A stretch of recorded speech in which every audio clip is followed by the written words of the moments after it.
안녕하세요. 저는 결혼한 지 2년 된 20대 후반의 여성입니다. 창창한 앞길에 걸리적거린다며 저더러 신우딸 데려다 키우라는 무개념 시어머니 때문에 남편과 이혼하게 되었네요. 저는 전문대를 졸업한 뒤 곧바로 취직해서 2년 정도 중소기업을 다녔습니다.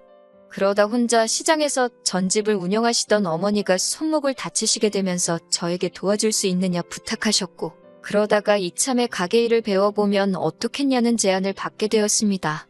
할머니 때부터 해오던 가게라서 남에게 팔거나 정리를 하시기는 싫으시다고 하셨어요.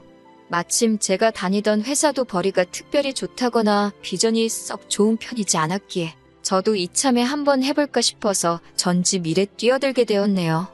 다른 건 몰라도 시장 안에 있어서 손님도 항상 많았던 가게 때문에 제가 지금의 남편을 만나기 전까지 제 또래의 다른 누군가처럼 연애를 한다거나 할 여유가 없었습니다. 장사 때문에 정신없는 저를 이해해준 남편과 연애를 시작하고 그 자상함에 결혼까지 하게 되었네요. 결혼 이야기가 오가면서 당연히 양가 식구들에게 서로를 소개하는 자리를 갖게 되었고, 거기서 처음으로 남편의 누나를 만났습니다. 저보단 6살이 많고 남편보다는 2살이 많은 신우는 남편 말에 의하면 집안의 기둥이라고 하더라고요. 명문대를 나와서 대기업을 다니고 있었던 미혼의 신우는 남편의 표현을 빌리자면 시부모님께 한 달에 생활비로 200만 원씩 드리는 대단한 딸이었습니다. 하지만 신우와 제 사이는 처음부터 그렇게 좋지 못했네요. 처음 남편 집에 갔던 날, 신우와 시어머니 두 분 다 빵을 좋아한다 하길래 유명한 베이커리에서 케이크를 사갔습니다. 집 안으로 들어서자 시부모님이 오는데 힘들지는 않았냐며 저를 환대해 주셨습니다. 긴장을 많이 한 상태였는데 다정히 맞아주셔서 한숨 돌릴 수 있었어요. 그렇지만 신우가 등장하자마자 분위기가 급변하더라고요. 신우는 차 타고 에어컨 쐬면서 시원하게 왔을 텐데 고생은 무슨 고생이냐며 한마디를 하더군요. 그리고는 온 가족이 모여서 서로 어색한 분위기도 풀 겸 간단한 이야기를 시작했는데, 신우가 대뜸 남편한테 둘이서 수다 떨고 그럴 때 수준 차이는 안 나냐고 묻더라고요. 엄청 조심스러운 척 제 눈치를 살피면서도 제 학벌과 직업을 가지고 저를 무시하려는 의도가 다분했습니다. 저도 당하고만 있는 성격은 아니라서 시아버지께 시어머님이랑 이야기하실 때 수준 차이 같은 거 느껴지시냐고 물었습니다. 그러자 순간 찬물을 끼얹은 듯 분위기가 가라앉았어요. 시아버지가 부부 사이에 무슨 수준 차이냐고 허 웃고 넘기시더라고요.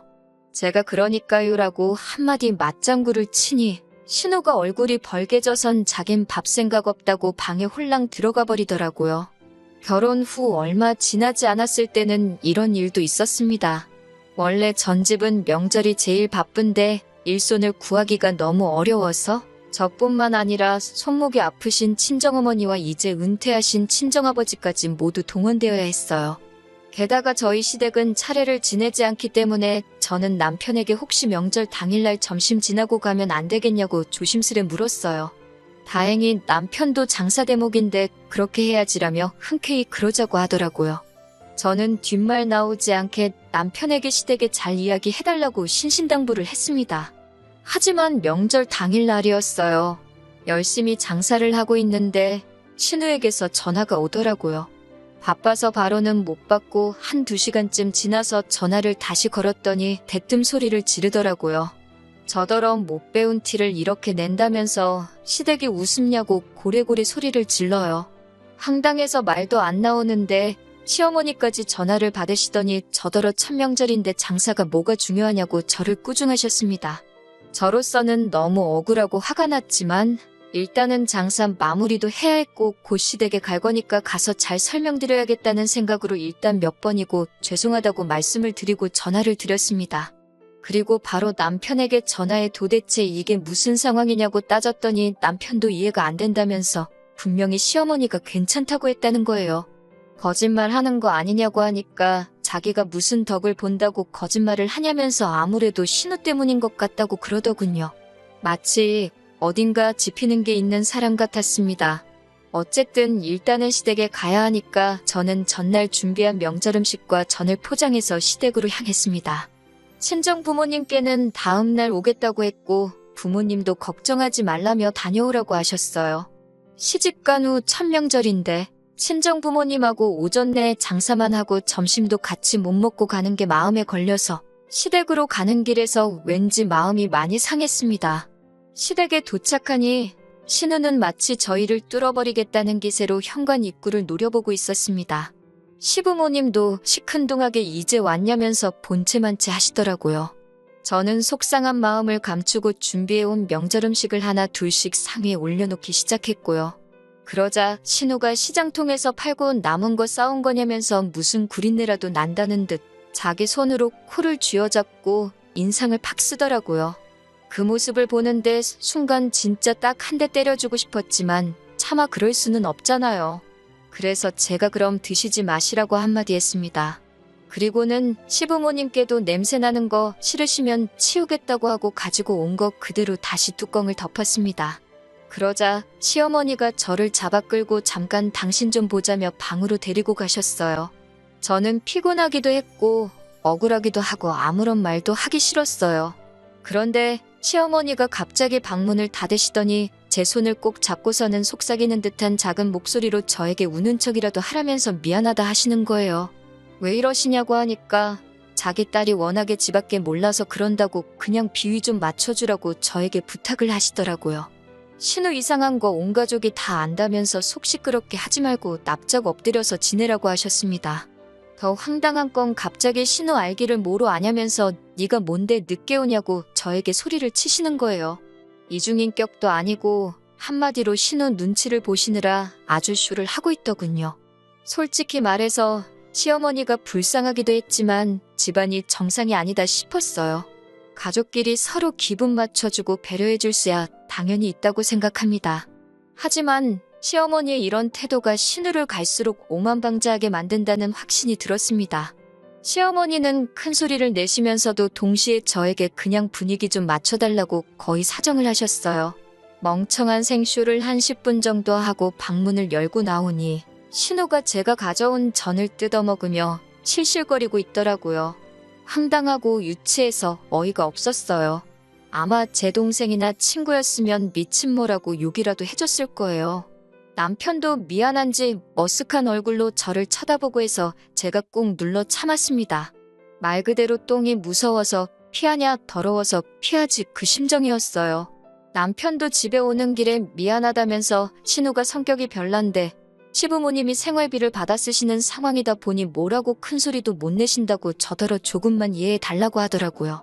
신우의 별난 성격 덕분에 그 이후로도 몇 번 더 분위기 맞춰서 멍청한 생쇼를 해야 했었지만 그래도 시부모님과 저희 부부의 관계는 나쁘지 않았기 때문에 솔직히 이혼까지는 한 번도 생각해보지 않았습니다. 어느 가족이든 별난 인간 하나쯤은 있는 편이지 싶었고 솔직히 저는 신우만큼 시댁에 생활비를 지원할 수도 없었고 지원할 생각도 없었으니까요. 그저 나이 드신 분들이 돈 때문에 딸 눈치를 저렇게 보고 사는 게 보기 딱할 뿐이었습니다. 한 번은 시어머니가 저한테 정말 치사하고 더럽다며 하소연을 하시기도 했어요. 그래서 솔직히 뭐랄까요. 시부모님이 이해가 가기도 했고 우리는 한 팀이다 이런 생각도 했던 것 같아요. 지금 돌아보면 멍청하고 한심한 생각이었네요. 역시나 며느리는 며느리고 딸이 될 수 없었습니다. 두어 달 전 있었던 일입니다. 제가 남편과 이혼을 결심하게 된 결정적인 이유기도 했고요. 시어머니도 제가 신우랑 부딪히면 좋은 일이 없다는 걸 아셔서 최근엔 집으로 잘 안 부르셨는데 그날은 집에 좀 오라고 저에게 긴히 하실 말씀이 있다고 하셨습니다. 저는 속으로 신우가 제 흉이라도 봤나 보다 하고 크게 생각 안 하고 갔습니다. 또 그 시덥지도 않은 생쇼를 연기하는 건 이제 일도 아니었거든요. 그런데 집에 들어섰는데 신우가 웬일로 왔냐면서 저를 반겼습니다. 사람이 죽을 때가 되면 안 하던 짓을 한다더니 왜 저러나 싶어서 오히려 기분이 싸하더군요. 그렇게 저와 남편 그리고 신우와 시부모님 온 가족이 거실에 모였습니다.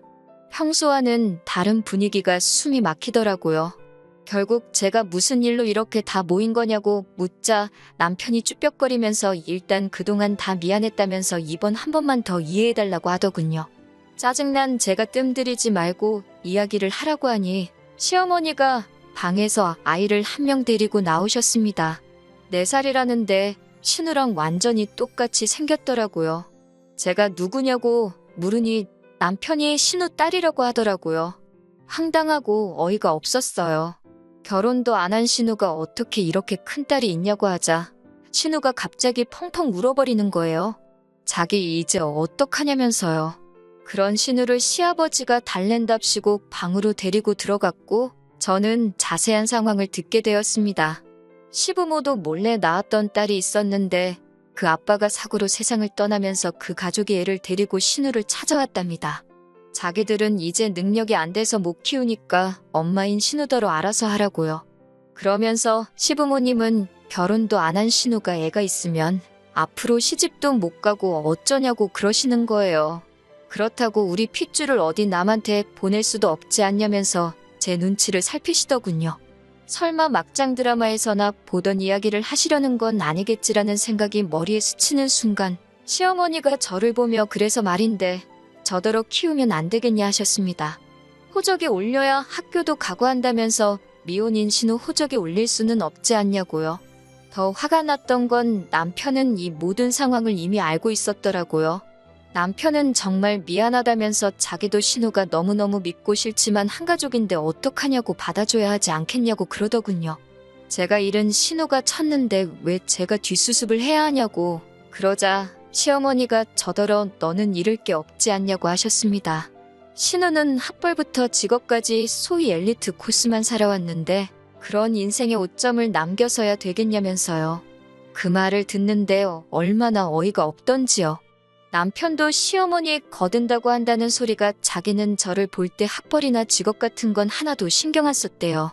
하지만 신우가 자기처럼 마음 넓은 남자를 만난다는 보장도 없지 않냐면서 저더러 정말 운이 좋은 여자라고 그러더군요.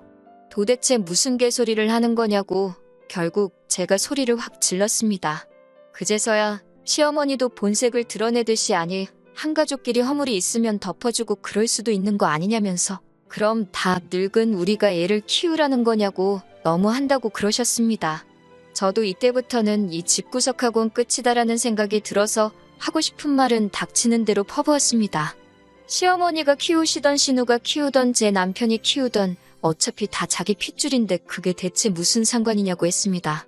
저야말로 피 한 방울도 안 섞인 남인데 왜 저한테 이러시는 거냐고요. 그러면서 남편한테도 그렇게 누나한테 당하고 살면서도 정신 못 차리냐고 그러면서 뺨을 때려버렸어요. 남편이 뺨을 부여잡고 주저앉아서 저를 멍하니 올려다 보더라고요. 그러자 시어머니가 저더러 욕을 하면서 시장통에서 장사를 하더니 하는 짓이 완전 산것이 되었다면서 악을 쓰더군요. 저는 시어머니께 내가 그동안 당신들 어이없는 연기에 장단을 맞춰줬던 건 그래도 돈 몇 푼 때문에 딸 눈치 보고 사는 인생이 불쌍해서 눈 꼭 감고 어울려준 건데 이런 식으로 나를 깔아뭉개는 건 용서 못한다고 퍼부었습니다. 그러자 시어머니는 당장 저더러 이 집에서 나가라고 했고 저도 감사하다고 제가 바라는 바라고 맞받아치고는 뒤도 돌아보지 않고 나왔습니다. 그러자 남편이 따라 나오더니 정말 미안하다는 말밖에 할 말이 없다고 하더라고요. 제가 남편에게 정말 미안하면 너랑 함께 살면서 등신마냥 참고 살아온 내 인생이나 돌려내라고 보상하라고 울부짖었습니다. 지금 생각하니 한 마리 짐승이 따로 없었네요. 그러자 남편은 어떻게 해주면 되겠냐고 물었고 저는 지금 우리 사는 집 전세 보증금하고 자동차 전부 제가 갚겠다고 당신은 조용히 이혼 도장만 찍어달라고 했습니다. 그러자 남편이 한숨을 길게 내쉬더라고요. 제가 남편에게 변호사 고용해서 한번 진흙탕 싸움 해볼 거냐고 그래서 네 신우가 자식 있는 여자인 것까지 다 까발려 볼 거냐고 밀어붙였습니다.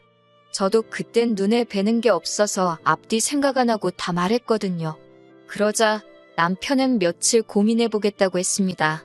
그리고 엊그제 지긋지긋한 합의 이혼이 전부 끝났습니다. 남편은 시부모님께 신우 딸이니까 신우더러 키우라고 하라고 안 그러면 자기 진짜 이혼당한다고까지 말했답니다. 하지만 신우는 그랬다간 생활비고 뭐고 다 끊어버린다고 시부모님한테 협박을 했다고 합니다. 시부모님은 계속해서 남편에게 저를 잘 설득해보려고 하고 그래도 양심이 남아있던 남편은 저랑 헤어지는 게 마지막으로 자기가 해줄 수 있는 배려라고 생각했다 하더군요. 그런 이야기를 들으니 남편에게 동정심이 생기긴 했습니다. 하지만 싸구려 동정심에 다시 제 인생을 팔 수는 없지요. 저도 신우가 애를 어떻게 할지는 모르겠습니다. 그깟 돈이 뭐라고 딸 버르장머리 하나 못 고치고 참 안타까운 인생인 것 같아요. 저는 당분간은 제 사업장인 전 집 운영에만 힘써볼까 합니다. 남편도 시댁도 생각만 해도 지긋지긋하네요. 당분간은 그런 소모적인 인간관계에 다시 빨려 들어가고 싶지 않네요. 저녁에 비가 온다는데 파전에 막걸리나 먹어야겠어요. 들어주셔서 정말 감사합니다.